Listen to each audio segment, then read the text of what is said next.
Okay, ఇక్కడ question చూడండి అన్న. 0.009 47 క్వశ్చన్ 0.009/x అంటే ఇక్కడ క్వశ్చన్ మార్క్ ఇచ్చింది కదా, దానికి అనుకోమంటుండే. ఇక్కడ మనకి హింట్ ఇచ్చిండు 0.1.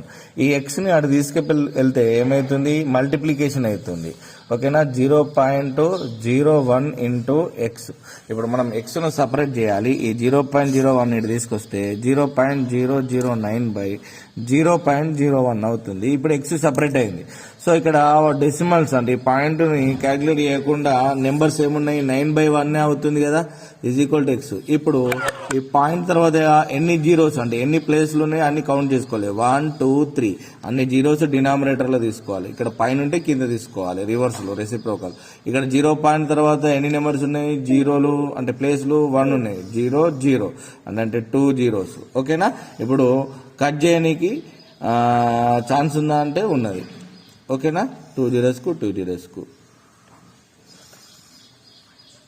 మళ్ళీ తప్పేది.